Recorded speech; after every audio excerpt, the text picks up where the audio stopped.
जी students, तो ये steps relationship building for the counsellor. Introduce yourself, invite client to sit down, ensure client is comfortable, address the client by name, invite social conversation to reduce anxiety, watch for non-verbal behavior as sign of client's emotional state, invite client to describe his or her reason for coming to talk, allow client to, time to respond, yes, indicate that you are interested in the person जिसके लिए आप counselling कर रहे हैं.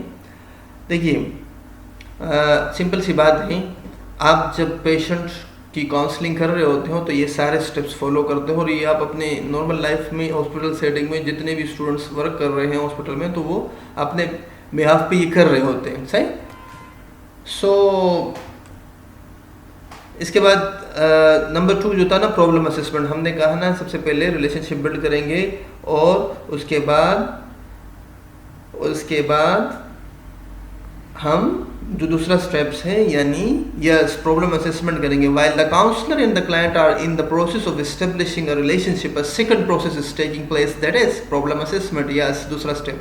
This step involves the collection and classification of information about the client's life situation and reason for seeking counseling. मैंने पहले ही आपसे जिक्र कर चुका हूँ कि आप एक लिस्टिंग करोगे तमाम प्रॉब्लम असेसमेंट की, ताकि इसमें आप प्रायोरिटाइज कर सको और फिर प्रॉब्लम आपके पास आ जाएंगे उसके लिए स्टेप 3 में फिर आप गोल सेट करेंगे. सही. Like any other activity, counselling must have a focus. Goals are the result और outcomes that client want to achieve at the end of counselling. जो ये गोल आप सेट करोगे कि मैं अपनी काउंसलिंग प्रोसेस के अपनी काउंसलिंग में यानी अपनी काउंसलिंग प्रोसेस के एंड में क्या करना चाहूँगा या क्या करना चाहूँगी और किस हद तक. जैसे मैंने अभी डाइट की एग्जांपल दी आपकी ना, तो जो डाइट की चेंजिंग थी ना वो मेरी गोल थी, गोल सेटिंग थी, या गोल सेटिंग कर रहा था या वो नर्स. उसके बाद उसने क्या क्या प्रोसेस करा वो यानी डिसाइड. यहाँ पे आप प्लान करते हो, बेसिकली आप चीज़ों को प्लान करते हो. Sometime you hear both counsellor and client complain that the counselling session is going nowhere. कभी कभी देखो ये इफेक्टफुल नहीं होता ना, जैसे हमने पहले बात की नॉन बिहेवियर, जिसे हमने कहा कि नॉन हेल्पफुल बिहेवियर अगर आप करोगे, स्टोरी टेलिंग की तरफ आओगे, आप ज़्यादा से ज़्यादा रीजनिंग करोगे, आप बहुत ज़्यादा क्वेश्चनिंग करोगे तो ये फिर इफेक्टफुल नहीं होगा ना, फिर ये फ्रूटफुल नहीं होगा. This is where goals play an important role in given direction. और ये आपका बड़ा इंपॉर्टेंट स्टेप है. ये आपका वो स्टेप है जिस चीज़ों पे आप काउंसलिंग करना चाहते हो ना, जिन गोल्स के ऊपर, तो ये स्टेप 3 में आप वो डिसाइड करते हो. गाइडलाइन फॉर सेटिंग गोल क्या होगी? Goal should be selected and defined with care. Below are some guideline for goal selection that can be used with student. Goal should relate to the desire and and sought by the students. ये students और इस student के जरिए आप client का भी वो example ले सकते हो. तो ये कुछ गाइडलाइन है सेटिंग गोल के लिए. गोल जितना छोटा होगा, प्रोडक्टिव होगा, टाइम बाउंड होगा. वो एक फार्मूला है ना, smart, specific, measurable, achievable, reliable and time bounded. Smart formula है जिससे आप ऑब्जेक्टिव सेट करते हो, गोल सेट करते हो. आप यहाँ पे भी कर सकते हैं. तो गोल जितना आपका गोल अच्छा होगा तो आपको इंटरवेंशन यानी जितने गोल आपको प्रिसाइज होगा, आसान होगा, अचीवेबल होगा, तो उससे आप इंटरवेंशन कर सकते हो. जब आपने गोल सेट कर दिया तो उसके बाद आपने उस गोल को अंडर एक्शन लाना है. प्लान, जो प्लान आपने बनाया था उसको आपने अंडर एक्शन लाना है. These are different points of view concerning what a good counselor should do with clients depending on the theoretical position that the counselor or subscribes to. Yes. For example, the person-centered approach suggests that the counselor get involved rather than intervenes by placing emphasis on the relationship. Yes, फिर आप intervention करोगे. आखिर में वही बात की मैंने ना, इवैल्यूएशन आपके पास आएगी, या तो आप फॉलोअप की तरफ जाओगे, टर्मिनेशन और रेफरल. सो ये काउंसलिंग प्रोसेस था. For the beginning counsellor it is difficult to think of terminating the counseling process, as they are more concerned with beginning of the counseling process. Terminating the counseling process will have to be conducted with sensitivity, with the clients knowing that it will have to end.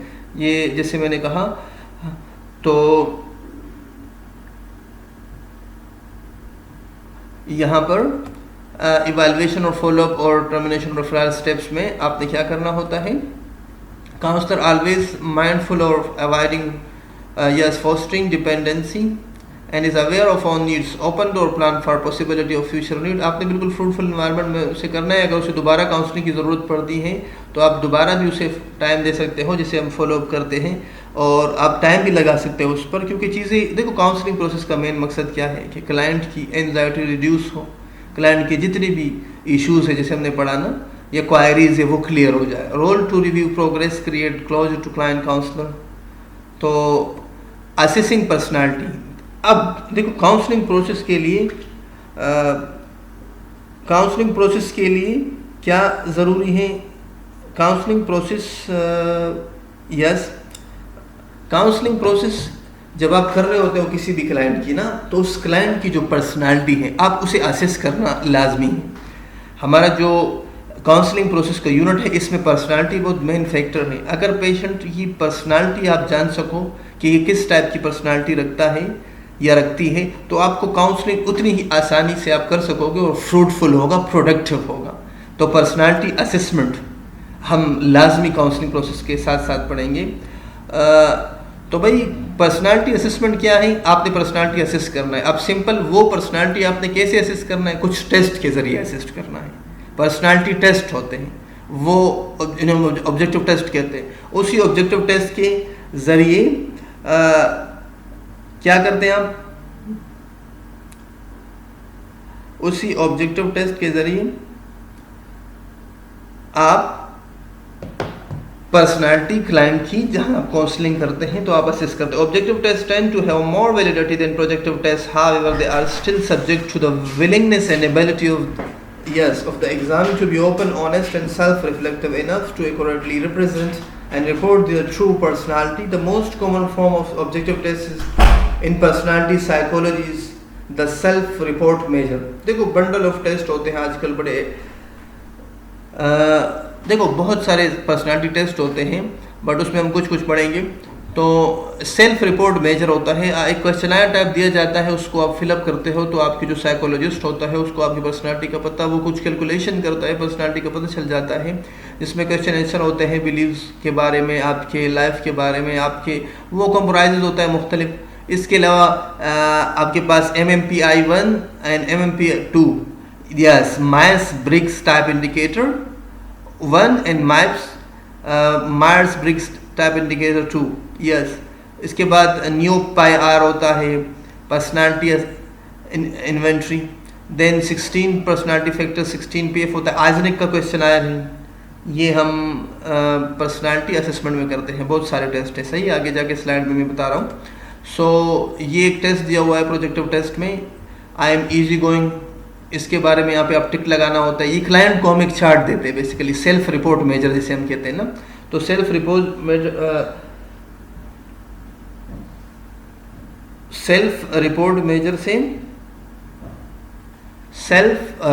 Measures के test में आपने इस तरह कुछ chart देना होता है। वो क्लाइंट इस पर टिक लगाता है कि इस वाले पोर्शन में मैं स्ट्रांगली एग्री हूँ या डिसएग्री हूँ। फिर इसमें I enjoy time alone, I have high standards, I work well with others, I dislike confrontation, I prefer crowds और इंटीमेसी, मैं रश से अवॉइड करता हूँ, या जहाँ रश होता है वहाँ पे मैं खुश होता हूँ। ये कुछ ऐसे डोमेन हैं जहाँ पे आपकी पर्सनालिटी शो हो रही होती है। जो आपका साइकोलॉजिस्ट होता है, जो काउंसलर होता है, वो इसकी मदद से आपकी पर्सनालिटी को असेस करता है। Got it?